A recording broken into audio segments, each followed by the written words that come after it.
Welcome to the GYSB Talks podcast with host Carla Palmer. GYSB Talks, Get Your Sexy Back Talks, is the #1 podcast helping women in midlife elevate physically, mentally, spiritually, financially, and in relationships. I am so happy and oh so grateful that you are here today and every week. Now, let's get into today's topic, shall we?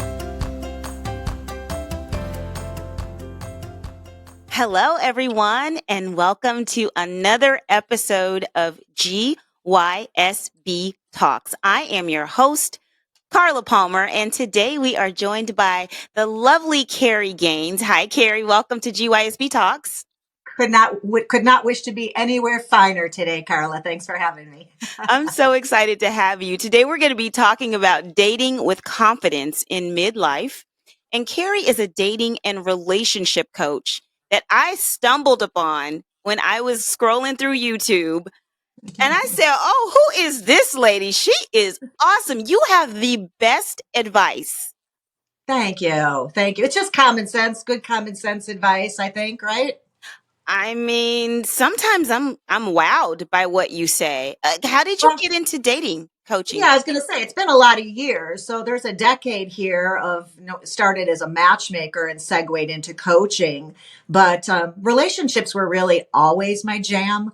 I always was, wanting to talk about the interactions between people, whether it was a couple, a romantic connection, or people dealing with relationships with their kids or their parents, and just the whole interaction and that emotional attachment we have to people in our lives has always been just so amazing to think about and read about. So relationships have always been my thing. And I think that emotional intelligence is, not to toot my own horn, but we all aim to have that emotional intelligence. It really takes us pretty far in life. And I worked at that so that I could be the best version of a matchmaker and coach I could. And I think there was some natural leaning that way. My mom's into that kind of stuff as well. She loves to, talk about relationships and emotional things. So it started there, and all this, experience here, I created a YouTube channel so that I could be speaking to more than one person at a time. And it's been so fulfilling to have some friends over there who interact with me and have their own questions and help. It's a bit of a community. And there's no other place I can think of besides maybe a podcast where you get that immediate feedback from people. Mm-hmm. Yeah, thank you for starting the channel. I have benefited from your channel. I implemented something today that I heard you say, and I'll talk about that a little bit later. But your channel, you started it to focus on women in midlife, right? Are there things that women in 40s and 50s and beyond have to think about when it comes to dating that we may not have had to think about in our 30s? Yeah, being a woman of a certain age, and I started out by saying, oh, I'm over 50, but then I turned 60 last year and aged out of my own channel. So at that point at 60, I stopped saying over 50 because also I realized, and I think this may be important for, women midlife to understand, is that I really did kind of find my niche and talk to women. I pictured who I was speaking to down the lens of the camera, and it was women like me who were back out there single, divorced perhaps, or women who had made it into their 50s. And I've had plenty of matchmaking clients who had just never made that commitment or found that right person. So I knew who I was talking to, but my demographic, you get reports with your channel and it tells you who's watching. And instead of it being all, as it started to, all women 45 to 65 plus, there were now 40% men, and the age range went all the way down to 30. So what I realized was, while I was talking to women in their 50s, basically gearing right kind of towards my own experiences, dating is dating across the board. It's challenging in many of the same ways, no matter where you are in life years. So it's less so focused in that direction, but still, definitely applicable. But what I think, if I am focusing an episode, which I still do on occasion, this is for my over 50 gals or guys, I just try to talk quite a bit. I had no idea that people were fearful about putting themselves out there. There's a lot of people. Yeah. I never had that personal experience. So things have changed certainly over the years since, especially if you were dating, 25, 30 years ago, it's a whole different ballgame now. And we're not meeting in the same ways. We're not the whole order of events as to how you meet people is out of order. There's been the invention of the internet that comes into play and has a big role in helping us to find people to date. So I think the main goal is helping people navigate the technology a little bit with recommendations and sharing that, and sharing also the experience of how to use those apps to your benefit without letting them drain you emotionally and of your time. But also, I think it's about confidence, right? I think the biggest lesson that we work on is that you're at an age where you should be more in tune with who you are, know what you need, be able to set your boundaries, be able to communicate better what you're looking for, but do it all in a way that you're still highly dateable, because there are certainly things people are looking for of both genders in a partner that is very lighthearted and fun, to be honest. And so you don't want to come across as a downer, but you do want to be brave and really work on that self-confidence, because it's definitely something that can be learned. Do you Yeah, feel that people you talk to are afraid to get back out there again? I think so. I mean, it's just so much disappointment, right? When we're in our 20s and our 30s, we're kind of still excited about dating and meeting people. But when you've had so many disappointments, so many life experiences that haven't been so great, Yeah. I hate the word baggage, but I don't know what else to call it at this point. And you're Yeah, but showing up with all your bags, right? But And it's leave it. like, do Don't I do want, that though. That's key, right? You have to leave that baggage behind and treat every date as a new opportunity.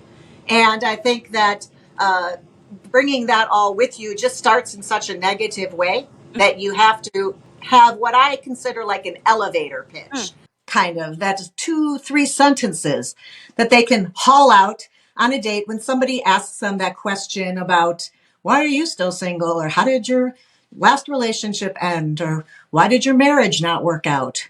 And it should be something positive, a positive spin on the reason. I've always said, we just weren't suited. We were great. We're still great parents together. He's a really wonderful guy. I wish him the best, but it just didn't last what do as you, we expect. what do you do when they probe though? Because I feel like the messaging that's out there right now is, if you don't take responsibility for your part in the relationship not working out and you give us kind of a surface answer like that, I feel like they dig a little bit deeper. So what's your take on that? I don't love that. I don't really love that idea at all, because, my definition of a first date is to see if you enjoy somebody's company, not Mm, to learn everything about them. I love that. So I would probably grab your sense of humor, Mm. and if it's handy, and say something like, you're trying to get third date information out of me, aren't you? On a first date. That is so good. That is Thanks. so good. Something like that. Or we can share this on date 4, and we'll take turns, but let's try to keep this a little light. It's it worked out fine. I'm here. It brought me to meeting you. Isn't that fabulous? Oh my gosh, you are definitely the guru. All right. That's So right. listen. On the fly, just kind of, if you don't allow those nerves to take over and you realize Mm, the purpose of being there, it's much easier to be in the moment where you do have your wits and your humor along with you, I mhm, think. mhm. And I just, So for those of you who didn't hear it in the back, she means to show up on the first date to have a good time, and it's just a getting to know, right? Keep it a little light. it's got to be light, because people really are, especially people mid-age. They're coming out of something that probably didn't make them thrilled. They're at a place where it's something negative. They want to look forward to the future with a partner and think about all the positive aspects of having partnership again for that second half of their life. So some of the words, they mention the same words over and over. They're looking for fun and lighthearted and positive and upbeat. No Debbie Downers, no Davy Downers, if you're going the other way. So I think just keeping it positive and light, but really truly being tuned in to hear and focus on and let shine this other person. I love that. That one of the things that you mentioned earlier was being in midlife and doing online dating, right? Mhm. What are some things that we should keep in mind as it relates to dating online? Because it's, some people are like, I don't want to do that. Yeah, yeah. I think it's a really great opportunity for people in different play areas where they're just not in the middle of Chicago or Florida or LA. That it allows you to connect with people outside your regular social circle. So such a blessing in that way. However, it comes along with some responsibilities as well, and you have to be educated. Not technically to make it happen. We've got friends or kids, and there's plenty of YouTube videos on how to make that work for you and how to navigate that. But you have to know that some of a lot of the dating apps, not just the dating apps and dating online dating sites, but also social media. Once you're over 50, right, they are targeting us like crazy, thinking that we're just sitting ducks, wanting to give them our entire life savings. So there's really some awareness on our parts that must be on high alert. And I think also to be aware, and I can go into that a little bit more for you because I really do have a very simple rule. I mean, I have episode upon episode on this. There's, probably 100,000 views on over that on some of these episodes on scams because it's so prevalent and it's very scary. And you would think that it's women who are not too bright or are not educated or are little, dim-witted. And that is the opposite. It is Hmm. bright, intelligent women who are just the prime emotional target for that, in that maybe they're a little lonely. Mm-hmm. Maybe they're a little bit of a romantic and things can happen in an unusual way. So nothing against these people. When everyone says that could never happen to me, well, maybe you're not a romantic. Maybe you don't believe in soulmates, but some people do. And that sets them in a position where they can be taken advantage of. And, $1.3 billion last year was lost to romance scammers for Oh, women wow. for adults, men and women over 50. So that's big business. And, but I did want to say that you have to be careful also with dating online, that you're keeping certain information to yourself. We don't want to overshare on the internet. Mhm. I'm really careful. I have a service where I help people. It's called dating profile optimization, and we get a dating profile ready to go onto the apps or dating sites because a lot of people struggle having a profile that is really authentic to who they are and shows their sense of humor. And we can talk a little bit more about what to put in these dating profiles, but I want to make sure that it's clear. We don't want people to see the name of the company you work for in one of your photos, or your license plate number, or the front of your house with the street numbers. So we have to be careful that we're not oversharing and giving TMI, too much information, in our dating profiles. Mhm, mhm. That's first and foremost, because we have to protect ourselves both in person and online. As a woman, that's just scary putting yourself out there, but there are simple things to be aware of where it does not have to be a fear experience at all. It can be a fun way to meet new people, to connect, get yourself out there. And it's the same. It's accepted now. It's an accepted way, nothing to be embarrassed about. Everybody's on them. There are even, well, I know that there are some people who think they're talking to celebrities on the dating apps. They're probably not, but there actually have been, I hate to even say this out loud, but there are some celebrities have their own dating apps that they use them as well. Hmm. So very, very accepted right now. I know a lot of people were embarrassed to say we met on a dating app. Yeah. No more. Yeah. Doctors, teachers, nurses, and lawyers, they're all on there, just celebrities meeting people that are outside their social circle. And what a great opportunity for so many people. It is a great opportunity. When you go to your website or your channel, is there like on the playlist? There's a playlist, right? With, I was actually trying to do that last night about dating scams. But if you okay. just put coffee with Carey scam in the search bar, it'll come right up. But I will get real quick to that one rule because it's super helpful. Okay. And that would be when you're making plans with somebody, meeting somebody online, you're there to make plans. You're there to meet this person within a week.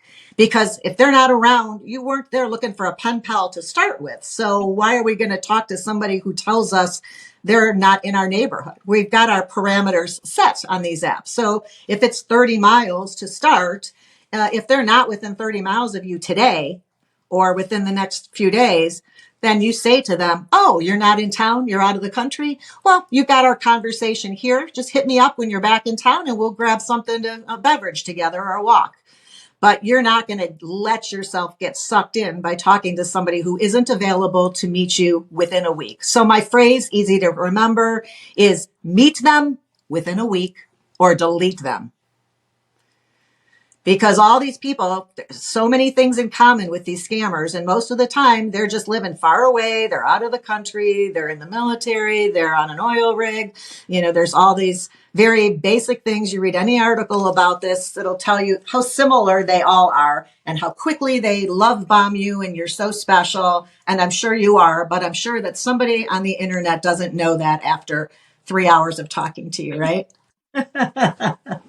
I think that's great advice. I always, tell my girlfriends, I did online dating years ago. I haven't done it in a while, but I always tell them, like, get to chatting really quickly and get off of that app and get on the phone or get in person and have coffee.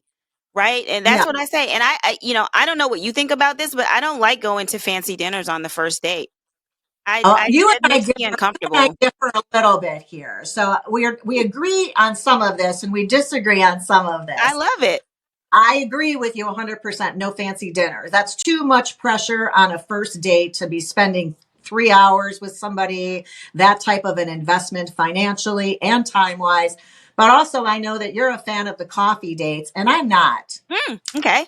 Yeah, I feel that after years of setting people up as part of my matchmaking, I had to plan these dates for these people. Okay. And my experience was it's just a really low commitment exercise to sit Mm, and have coffee with somebody. okay. And it really lacks in one thing that I think often is the if there is no immediate spark with people, I think the atmosphere can help in that regard. And I don't think a coffee shop, no matter how warm and cozy you feel there, is going to ignite romance. Hmm. Where I feel 7 o'clock, you don't know how hard I worked to find places in cities all across the country that had a really romantic vibe. I'd ask even people, I'd get a client in a new city, or I'd be speaking to people I was hoping to match. Even if this wasn't the person I was going to match with my client, and I knew it from the first 3 minutes of talking to them, I'd say, hey, before I let you go, do you have any recommendations for really great restaurants that have a lounge that's really got a great vibe where you can hear each other talk? That part. Yeah, that part. So I was constantly compiling a list of really just romantic, and you don't have to drink to do it. A lot of us don't drink alcohol these days. And it's nothing wrong with drinking something that's non-alcoholic in that vibe, unless it's a situation. And I always checked with clients to see if they felt comfortable in an atmosphere that served alcohol. But if they did, 7, 8 o'clock, 7:30 date, you're back home by 10. But also it just has that element of romance. I don't feel sexy in a coffee shop at 1 p.m. on a Sunday. Do you? Yeah, I don't. I don't. And I actually had a coffee date recently, and it was busy in the coffee shop and it wasn't romantic, but we did go for a little walk afterwards. He's like, "Oh, Yeah. you're done with your coffee. Do you want to go for a walk?" We went for a walk, and that was nice. And then afterwards, we said goodbye. It was fun. We had a good time. We hung out for a couple of hours, but then I didn't hear from him. And so today, this was a couple weeks ago, today, Carey, I said, what would Carey do? What would Carey tell me to do? And you know what I did? I text messaged him because some of our conversation was around the gala that I was doing a gala this week I'm a nonprofit fundraiser. And we had talked about the gala. And as we were on our walk, we had gone in this store and I was like kind of looking at dresses. And he was like, oh, what about wearing something like this? What about something like this? Right. And so I text messaged him and I was like, the gala was a huge success. Just wanted to, share some pics with you if you wanted to see, like, this is what I wore or whatever. Yeah. And he messages me back. It's fantastic. They're so lucky to have you, as their director of development. We should get together and go for a bike ride on the beach during Thanksgiving weekend. Yeah. I see. I I totally believe that because I think there's so many dates I sent out where both people, they have to give you feedback when you're a matchmaker. There's a form like, do you want to see this person again? And very often it's it could be one person says yes, the other person says no, or it's reverse of that, or they both say no. But when you get a yes, yes match, it's like hallelujah. And you're so excited. And then what do people do? Never make plans again. Just let the entire, I worked for months to find this person to match with you. And you said it was awesome. You had a great time. They seemed to, hit all these markers that we've spoken about. And now you can't find time to, we're all busy. We're all busy. This was supposed to be a priority, which is why you're throwing money at the problem, because it's now a priority to find your partner. And I respect that. We would do it for any other issue or challenge we had. But you have to then do the little bit of follow through, follow up to get a second date under the belt. So I love, love, love what you did. And what I tell my gals, even when they're not my clients, but they're dating one of my clients, I say, make sure you get at least 3 to 4 dates to happen. I remember you said that. You be the assertive one. You just be, if you have to be a little, think of it as aggressive, that's fine. You're just being assertive. But I think otherwise that happens. People just get busy and they let life get in the way and they never see each other again. So if you felt a connection, if he didn't, he wouldn't say yes to a second date. But you asked, you got your answer that he did have a good time. He just was letting things just fall through the cracks like my clients do. So 3 under your belt, but then you have to be careful because you can't continue to drag somebody through a relationship for years. Of course not. Yeah. And I mean, it was my subtle way of saying I had a good time. I don't like to pursue men. That's just not my thing. That's my old school way of thinking. But I said, just reach out, say hi, show him some pictures from the event, let it go. Yeah, if he reaches that back was out, perfect. fine. If not, but I definitely wasn't going to be like, hey, do you want to see each other again? I just can't do it, Carey. Yeah, well, that was a good middle. Was a great middle step. But after a second date, if he did the same thing again, but you also felt you learned more, wait, if you learned more and it was all positive, and he, again, it's like days go by, I would say to him, not the gala, because that's already over, but hey, this thing is coming up that I wanted to check out. Were you at all interested in going with me? That gets date 3 under your belt. 3, if he's really dragging, I go 3's enough. See what happens. Now you have to be careful and back off to see if he'll pick up the slack, whether you're just dragging him along to killing his time, or whether he truly felt a connection and wants to spend more time with you. But until you get 3, you got to get him a little hooked. You got to give him a little taste of Carla, like they got to know what she's about. And you can't do that on a first date. Nobody's a great first dater. And some people are horrible first daters. So you got to give people the benefit of the doubt on these first dates so that they can show you who they really are. Okay. Thank you, Carey. You did great. You did fabulously. Thank you. I love that. Can we talk about our girlfriends, right? So I have a question here. A lot of single women in midlife, we have great girlfriends. Our relationships are amazing. They're powerful. They're supportive. But did I hear you say that there might be some way that they're inadvertently hindering our romantic life? Yeah, I think I named that episode Single, Blame Your Friends. They love us. They want the best for us, but sometimes they can love us maybe too much, get in our way a little bit. It's great to have great girlfriends in that support system, but they're not in your shoes. I think it's kind of funny that, somebody let their friend take their phone and use their app to look at what was available. They're like, oh, well, let me choose some guys for you. I'm like, no, your friends know you in a different way than they do as to how you are in a romantic relationship. So don't be letting your friends swipe for you on dating apps. Do let them set you up with people that they know in the real world, for sure.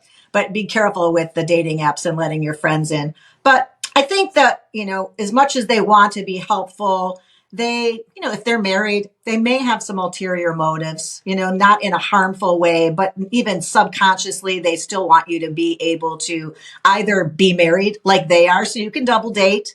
They just want you to marry anybody so you can hang out with them and their husband and your other friend, your couple.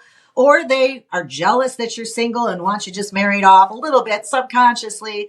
Or, I mean, because not all friends are great. We have our great friends, but there are other people who, do they want us our best interest, or do they Right. want us to be available for them with their Hmm. support system? You got to know your friend base. Um, but also they might be jealous that you get to go out, have fun, have friends all over, and be going to all these places with your friends. And now you're going to have a boyfriend and have that romance. So jealousy could sometimes play a part of it. Not often. We're pretty careful with our friends, but you know who that one might be. Um, but I think they also have unrealistic expectations for what we should have in a partner. And it's because of the way they care about us. But you deserve, he should be tall and handsome and so kind and caring like you are. He should give his time to charities because you have a big heart. And he's going to, they're going to knock everybody out of the game before you even get out on a first date. So it's with the best intentions, but you have to be careful that they're not keeping you from giving people an opportunity that might not on paper look like the best match for you, because you have to leave room to be surprised, I think, is what it comes down to. And that can't happen until you know somebody, and they don't know these people. They just know what you tell them. Yep. That's so true.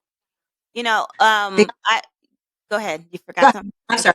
I was going to say that on the other hand, these friendships that we have as mid-aged women are spectacular. They say that women who are single and alone have the strongest, most fulfilling relationships of anybody. And I think it's probably because we have more time to dedicate to them if we don't have a partner. But having friends in your life is literally what makes you tick, tick, tick up on that happiness scale. So they're so important. Be honest with them and let them know that you appreciate and love their input. But you've some things you've got to do on your own here with dating. I agree with you 100% on that. I have a Yeah. really good girlfriend, and she's my hiking buddy, my travel buddy, my world travel buddy. And I'm like, gosh, if I get married or if she gets married, like, what's gonna happen? Yeah. It's like not like you can plan it so that it works out for both of you at the same time. You'll You miss that. can't. Those. I mean, you'll still make time for each other, but it won't be quite the same. You can't dedicate that kind of time when you have a partner also want to spend time with. But of course, if that happens to her, you'd be happy that she found somebody, of course. 100%. 100%. Yeah. And What vice what versa. what do you You would think just need to join, you would just need to join a meetup group and find hiking buddies is what you That's would need true. to. That's true. Yeah. What do you think about the women who, they go on dates and then they come back and they say, he was just intimidated by me, by my success, my career success. Do you have Mhm. any feedback for that? Because I hear that a lot. I hear it going around on social media. A lot of women talk about this on podcasts. I Mhm. don't want to date down. He was just intimidated by me because I have all of this success. I do all these trips and I've got the world, and he's just intimidated. Yeah. And I think also your friends could be telling you that too, right? Oh yeah. Oh, he was just intimidated by you. He wasn't right anyway, right? That starts there. But this lesson started for me very early in my matchmaking journey. It's so many women had to have a particular level of success to be able to prioritize their dating life monetarily. And had very successful women at first with my in the matchmaking experience. And they felt very often, they would always come back from dates where the man didn't want to see them again and say, well, I guess I intimidated another one. Or, I could just tell he found me intimidating because I'm really successful. But over the years, after these dates, I always talk to both people to find out what went well, what didn't, what could we learn from this, so that to help the person who's not my client be more self-aware, help him or her on their journey without me, and also my client, where do we go from here? What changes do we need to make in order to help focus in on what you really need and want? And these guys were not saying in any way they were intimidating. In fact, I was getting some very specific feedback from all of them when the women would say this. So it was like, oh, it was an Oh. epiphany. And what they were saying was like, felt like a business meeting or an interview. I don't feel like she was really interested in me. She just talked about like her job the whole time or about her, last trip, whatever. So they felt these women were leading with, and this is natural, they were leading with the area where they spent the most time, their job, that they'd created some great job, and with the fruits of their success. And they just really seemed, I don't know if there was, maybe they were, I don't know if they were trying to impress this gentleman so much as they were just trying to show, I've got this great life going on and this is where I'm at now. But what these men ended up feeling was, she's got this great life. I don't see where I fit in. I Mm. don't think, they often say to me, she does not looking for a partner. She doesn't need anybody. She's really happy with the life she has. She talked about it for 2 hours and it sounds great. Why would she need me? They couldn't see a place for themselves. So that was my coaching for these women is, you're doing fantastic. You've got a great group of friends, take great trips, you have cool, life going on, your fabulous job or business. But a date is to get to know the other person too. I didn't hear anything from either of you about you shining a spotlight and being truly interested in finding out, truly interested, right, in who this person was to make him feel like you were even interested, let alone could include him in your life.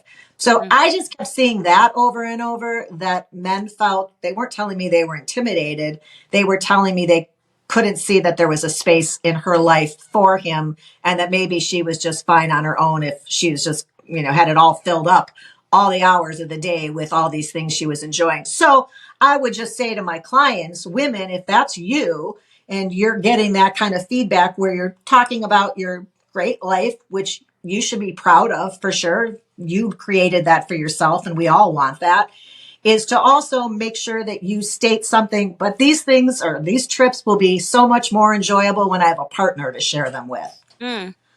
Or little ways you can insert that you're excited to, for the next half of your life and making room for somebody else or changing it up. And then, of course, really asking great questions and great follow-up questions, not to flip that around.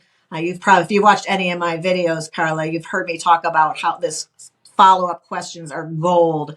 Most people will do that weird thing where, if you tell me, oh, you went for a coffee date the other day, really? Oh, I went for a coffee date. I insert right away into the conversation. I went to the Starbucks around the corner and you'd never believe the barista knew we were on a first date. I should have instead said, oh, really? How did your coffee date go? Did you feel like there was a romantic vibe? Did you sit around for how long? What did you order? Did you get seconds or did you go for a walk after? And then I would learn more about you and how you like to date and what type of, vibe this was for you. So much more information about you instead of the natural inclination of mine, which was me too. Me too. Let me tell you about me. I should have asked you more because that would have been so much better for us moving forward in our friendship or romance in the case of a date. Mm-hmm. And you're showing them that you're really listening, right? You're Oh, really listening and you are sincerely interested in getting to know them. And if there's another date or in the future, knowing what they drink as a coffee, right? Say, for example, you're meeting up and you say, hey, I brought you your latte with almond milk that I remembered that you like, right? So I try to listen for little cute things that if we do end up dating, I remember that later. If I go on a picnic with this person and I'm packing the picnic, I remember that they like turkey sandwich with provolone cheese. You know what I mean? So that's just, amazing. Yeah, I love that. But those follow-up questions, they're just gold because they just go deeper, right? yeah. Not only showing that you're interested, but really, there's this example I use, kind of funny. Somebody could say, oh, this is actually an example of asking people for stories. Okay. On these dates, we don't want it to be an interview. We don't want it to feel like you're under the table with a notebook, check, check, check, and just pounding the questions at them, right? Bouncing it back and forth. You want it to feel like a natural and authentic conversation. So I feel that instead of asking questions, asking for stories to Mm. share, sharing stories of your own, sure, but also, and having some stories, go over really well. Mm-hmm. In fact, if I were to invite you over, excuse me, for a cup of coffee, we talk a lot about coffee, don't we? You and I? Coffee with Carey. That's what we're doing. Um, If I invited you over with another friend of yours to my place, you would start telling a story at some point, and she would say, "Oh my gosh, Carla, not this story again." Yep. That story, I want you to harness that story. Put it in a note in your phone and look at, along with the others like it. And if you're on a date and the kind of sometimes it's going off track, he's talking about something that's like, oh, or, he's gotten into talking about his last relationship. You can pull out one of these stories and and just share it because it's amusing or it's funny or it makes you feel happy to tell it. And I have these stories you can pull out at the drop of a hat. But the best segue for these stories is just this. It's an incredible little nugget I came up with. I was Super going to proud. ask you, what's the segue? Proud of this because and it's amazing because no one can argue that this is not true. Something you just said reminded me about this time. Mm, I lost my luggage in a hurricane, or yeah. what the story is. That nobody can argue that your little weird brain didn't go there, right? No, even He's if it talking. doesn't match, it's fine. He's talking about contract law, and you're like, something you just said remind me of my mom's lasagna. I got to tell you about it. you know, Really? You can do that? you can do anything. Your brain is your brain. Who can control their brain, what it goes to? I don't know. Mom must have been talking about contract law while she was making the noodles. I don't know. Yeah. What's he going to argue? You didn't really think of that. No one's going to call you out. But also asking them for stories is a great tool for dating so that you can say, you could ask somebody, what did you do for, let's say we're in January. What did you do for the holidays? Do you have any brothers and sisters? Where does your family live? Well, you have some ethnic thing going on. Where are people from? What were you like as a kid? Is that a good one? Yeah, things you get along with your siblings. Where do they live? But you could say instead, why don't you tell me a story about how you spent Christmas this last month? Mm-hmm. And he might say, in my example, oh, I went to my folks' house. They live in Atlanta, outside Atlanta. My brother and sister were there with their the 5 kids combined. My mom was in the kitchen. She was making this and that. And I hurt my knee last month. So I was in the kitchen helping her out. This is the dish she makes all the time. And she was I was helping her, which is good because I learned the recipe. You got the answer to all those questions by asking him instead for a story. And I'm sure in real life it doesn't go quite as well as the one I've manufactured where you can get that much. But you'll certainly learn a lot more also about their personality, their sense of humor, if you ask for stories from them instead of boring them to tears with a checklist of questions, right? Mm-hmm. Mm-hmm. Yeah. Something you just said, Carey, Reminded you of reminded what? me of personality. Personality, great personality versus I'm not that attractive. I don't think I'm that attractive. Oh, You know, putting myself out there to date is a little uncomfortable. How important is being attractive when it comes to dating?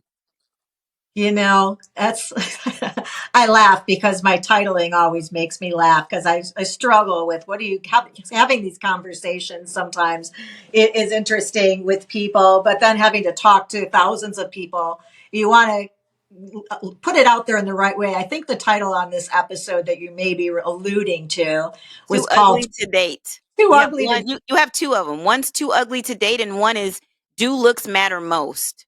Well, they don't matter most. They don't. Really? I do not believe that they do. Initially?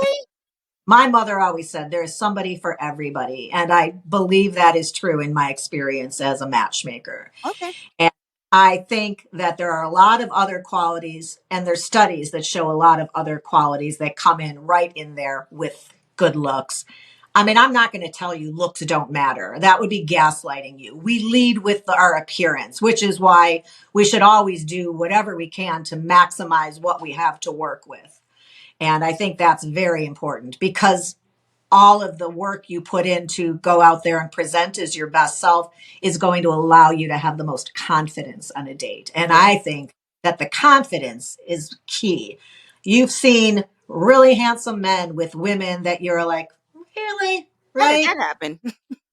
It can happen. You've seen, beautiful women and people will go, oh, it's because must have money, right? But that's not true. Sometimes these people, it's not a trade-off, it's actual love. And people really notice confidence and self-assuredness walking into a room, and it makes up for a lot of other things. Positive attitude, that's probably the other thing. Everybody wants somebody, you can be beautiful, you can be a supermodel and stunning, but if you're a downer the whole date and Right. speaking negatively, who the heck wants to hang out with that kind of energy? So Nobody. there's three things I think that are important when it comes to maximizing what we're working with, and those are um, good health, taking care of yourself so that Hygiene. eating well, getting good rest, whatever type of fitness, makes you feel energized so you can go out there and not be, exhausted after, an 8-hour day. I think that good grooming is important. We lead with our eyes and our smile. That's what people notice when they talk to us. So if you've been drinking tons of wine or coffee,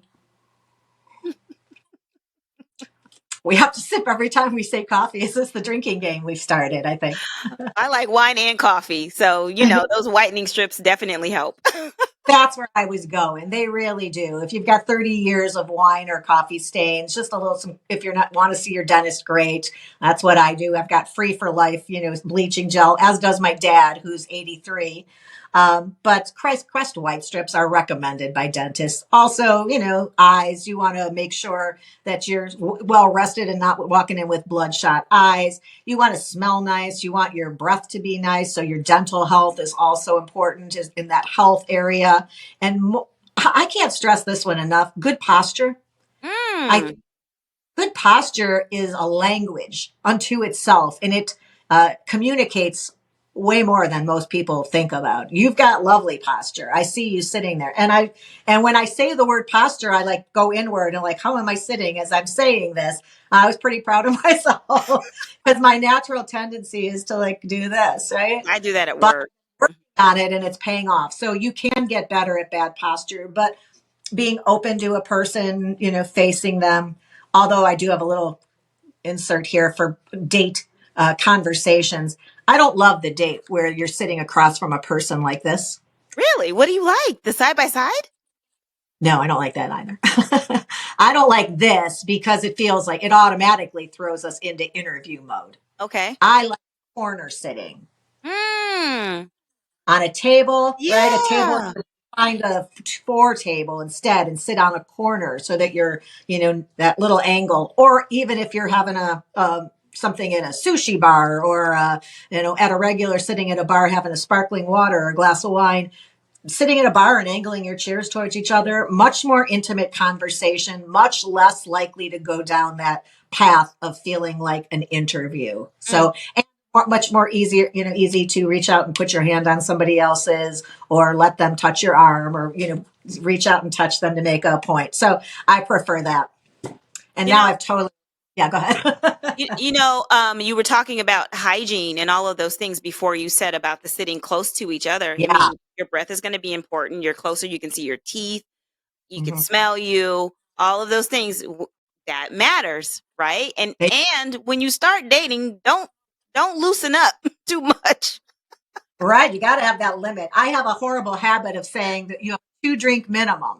Ah, When I mean to say 2 drink maximum, people yeah, stop me. Did you just say there should be a 2 drink minimum? How many drinks do you want me to? Oh, I meant maximum. maximum. Yeah.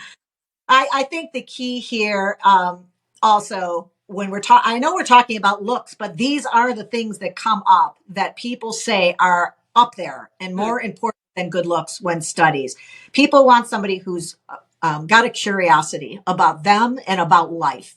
People want somebody, especially in our 50 plus range, people are excited to have somebody who wants to journey with them and do things that they haven't been able to do.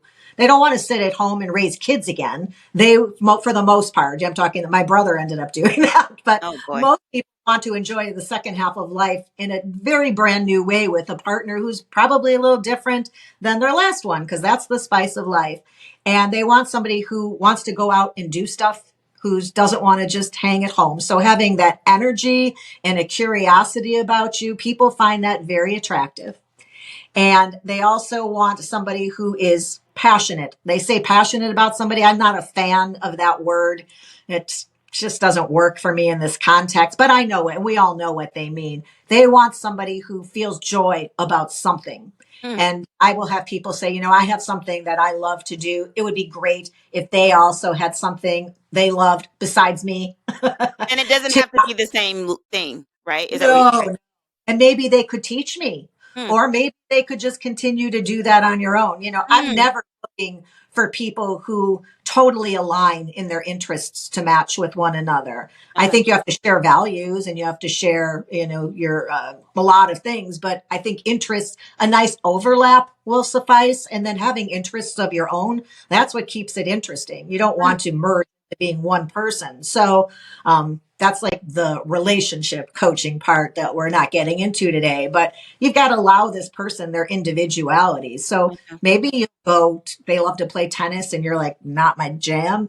Maybe you'll go to play tennis with them and knock a few balls around. But if it's not for you, let them go play tennis with whoever they want, if that's something they enjoy. And that's when you can take your pottery class or, take a dance class, whatever, if he doesn't want to go learn ballroom dancing with you, which would also be fun.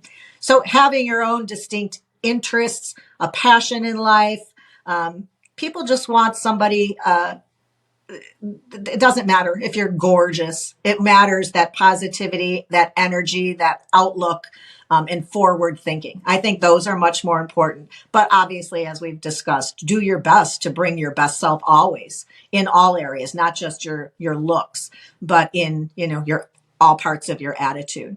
Mm-hmm.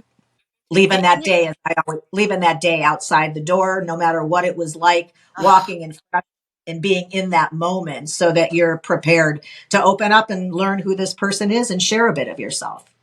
I love that. Yeah, not just sitting down at the table and being like, "Oh God, work was so hard today. This happened, that happened." Like you're saying, leave that there. Be present in the date. It's about you two, and not the things that bugged you throughout the day. Yeah.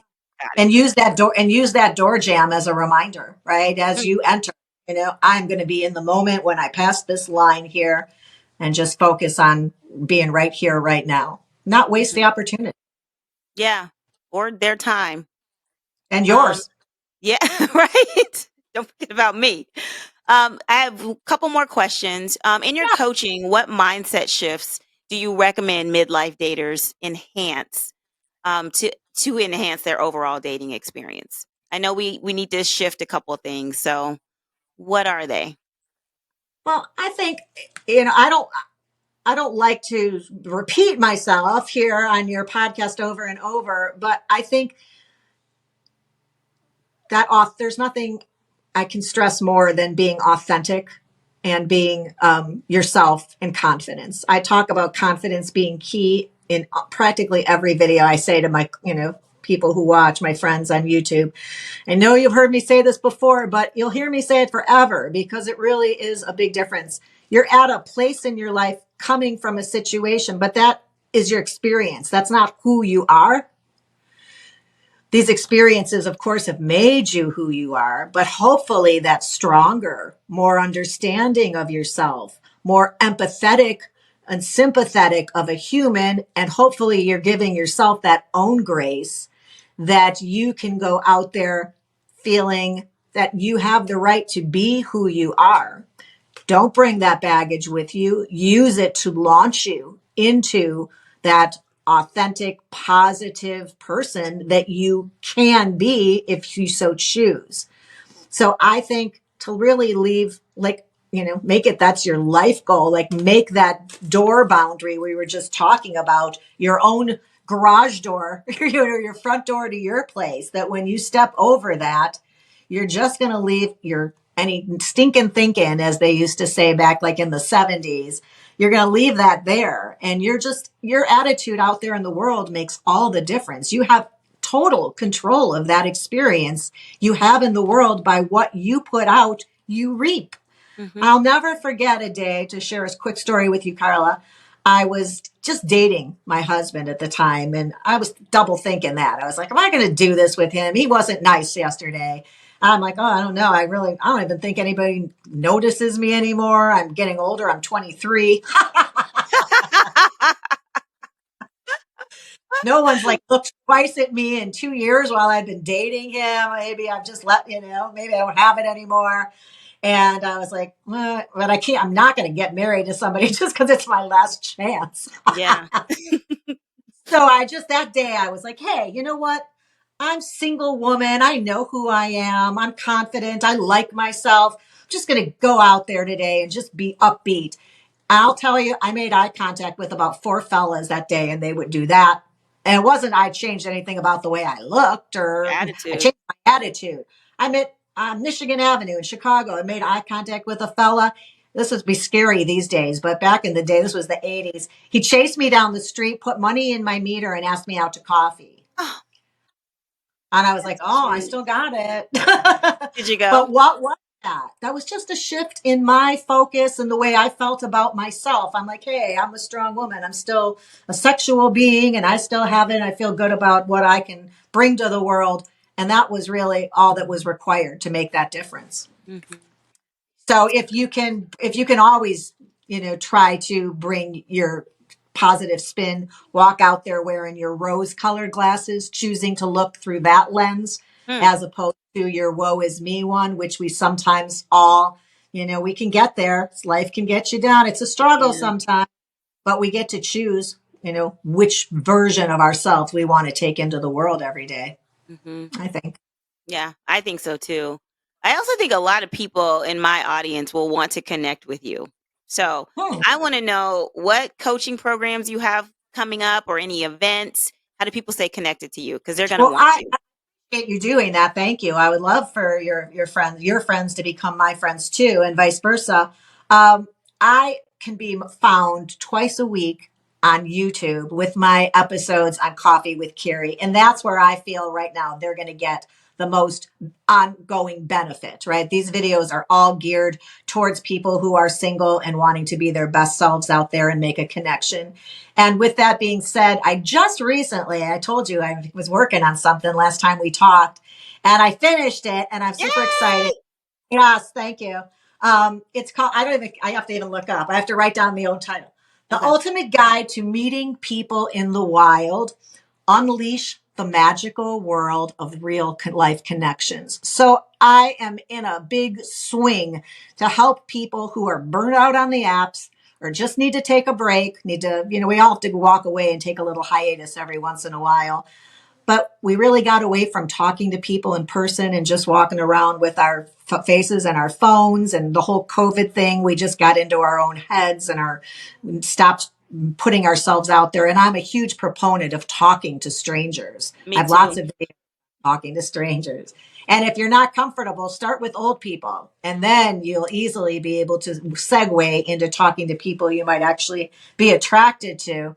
But this is everything from the prep work and your attitude, how you look, how you present, to what you're going to say, where you're going to meet these people, how to deal with when it doesn't work out. If there's lots of chapters on flirting, and it's a free downloadable little Oh. course like a guide, and Hmm. it's got a little contents and all that. I just wrote like a little mini book, and it's a little mini Wow. guide how to meet people from my perspective as a coach and helping people get out there. And I had before you move on, I had a fella client, and I always encourage my matchmaking clients to continue dating on their own because I'm usually giving them one date a month max. I was going to say minimum or maximum. I'm going to struggle with that again. Average of one date a month. So I want them to go on 3 or 4 dates a month. If they're serious about meeting someone, the more people you meet, the more likely you are to connect with someone. So this guy, on his days that he went out on his own to meet people that I wasn't introducing him to, he would spend all day, every other Saturday at 1 to 4 grocery stores, just talking to strangers. Practicing? That was his practice? Or he was really trying to meet somebody? If he was out there for like a few hours, he'd get phone numbers and he'd call them and he'd have dates for like the next Saturday night. So then I guess he'd just go back out on, then that would be the weekend. He'd have like 3 dates, sometimes 3 dates a week from women he was just talking to. He had it down. He practiced. He did it so often. He got it where he could just try to turn on the charm, ask some good questions, be in the moment and get some phone numbers. But I'm like, really would prefer that you were going to a class where you enjoy what you're learning as opposed to wandering around in between the lemons and the limes. But if it's working for you, to each their own, right? We're all different and we have our unique journeys here. So YouTube would be great. The course is a free download. I'll give you that so you can share it with your friends and they can just click it and it gets sent automatically to their email. And I was very pleased that it's completed. It was a lot of work. It's very chock full of information, very a lot of depth to that. And I'm YouTube, whatever. I'm doing that. But I've got a course that I'm working on right now, but this is going to take me even more time. But eventually I would love to teach people everything a matchmaker knows how to do that you don't. I think, yeah, I had somebody reach out to me about coaching or being her matchmaker. And I decided, I somehow steered her into a coaching situation instead. I was like, why did I do that? And I realized I was starting to think that you can teach, it's like that old saying, you can you can give a man a fish and feed him for the day, or you can teach a man to fish and feed him for a lifetime. And I thought I can only feed her for 3 dates. And Yep. then the odds are she's could be dating somebody short term, but the odds are that's not her life partner at the end of a 3 date situation. And she's now spent $5,000 and ended up right back where she started.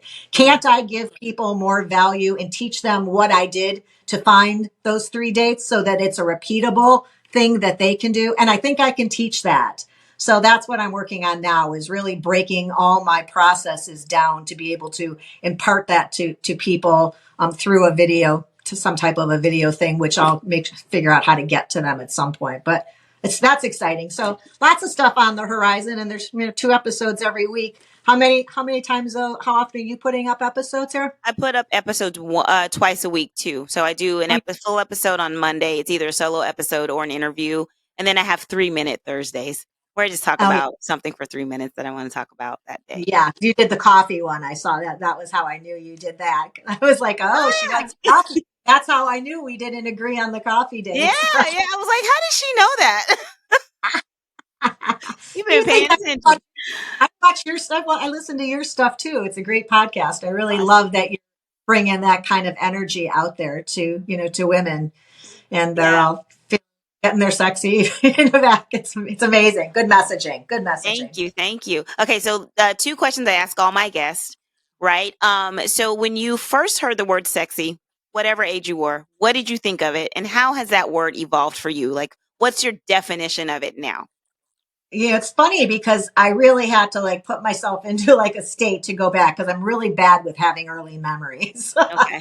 No health issues with this, just not great at it. I had to come at it a few different times. And what actually came to my mind was my dad saying that my mom was sexy. And I recall exactly what she was wearing a slip. She thought they were the full slips. She had a white full slip on, getting dressed. They were going out. And I remember my dad saying, wow, your look sexy. And so I just thought it was ladies, in their underwear, and my mom in her underwear. That's what I thought. And I thought my mother was beautiful. She still is beautiful. She's at the end of every one of my YouTube episodes, encouraging people to give it a thumbs up. She's 83 years old. She's fantastic. But to me, it was my mother. And so I couldn't become my mother, but there are lots of things of my mother that I've taken with me and continue. We have a lot in common. We are quite similar in a lot of ways. And I use her inspiration, smart lady, good common sense when it comes to all the things I talk about. So she's super fun. But how has it changed? Well, now I don't think, when I hear the word sexy, I don't picture my mother. White slip. As much as I think she's beautiful. So I think sexy is confidence. Mm-hmm. Yeah, I think that just sums it up. Yeah. The last question, what is one thing on your bucket list that you have to do? I don't have a bucket list. I told you, right? I thought, oh, well, I could make something up for you, but I don't want to be insincere or inauthentic with you. I No. don't have a bucket, but I will say that one thing I am thinking about as a plan for the future for myself is that I really want to, when I no longer have family in this area, I want to do something that's as adventurous as my children have been and go somewhere where I feel my tribe will be. Hmm. Like My moving. my kids are really brave and they've gone in different directions. My daughter has taken off to the seas with her two babies as soon as my littlest grandbaby is a year old. Then they're off to travel the world on their boat. And Wow. I'm so proud of that sense of adventure and creating their own path together and her finding somebody who that was both of their goals. So while I don't personally want to do this with a partner, I want to be brave enough to go find somewhere to live for the next whatever remains for me, next 50 years, I guess, and be somewhere where I feel really at home and nurtured in that way. I think that would be a great experience for the rest of my life. Oh, I love that answer. I love that answer. I can't wait to see where you end up. Yeah. Um, but thank you for ending up here on the GYSB Talks podcast. I reached out to you, was a cold reach out. You said yes. I appreciate you so much. I knew Oh, this was going to be amazing. yeah. I Well, as did. soon as I saw what you were doing and the positivity you were spreading, I wanted to be part of it. And I'm glad I did. And I will send all my friends over to check out my YouTube friends too, to check out your positive attitude and just keep spreading it, girlfriend. We'll talk again soon, I'm sure. We will. Thank you so much. Thank you, everyone. I will put the notes where you can find Carey, get connected with Carey, get your coffee, listen to some of those amazing videos that she puts out every week. You And said if you coffee. want to, yes, our coffee. And if you want to stay connected with GYSB Talks, that's me. Please click on your notifications. Follow the podcast. We're on Instagram, Spotify, YouTube, and you can follow GYSB Movement on Instagram. I look forward to staying connected to all of you. Carey, again, thank you so much. We'll talk to you Thank you. guys soon. All right. Bye-bye. Bye now. All content on this podcast and any linked blog, podcast, webinar, course, or video material is created and produced for informational purposes only. The content is not intended to be a substitute for professional medical advice and should not be relied on as health advice. The information is general and may not be suitable for your personal circumstances or complete health objectives. Do not use this content as a standalone resource to diagnose, treat, cure, or prevent any disease for therapeutic purposes or as a substitute for the advice of a health professional. Never delay seeking advice or disregard the advice of a medical professional based on our content here on this podcast. If you have questions or concerns about your health or medical condition, please seek guidance from a medical professional.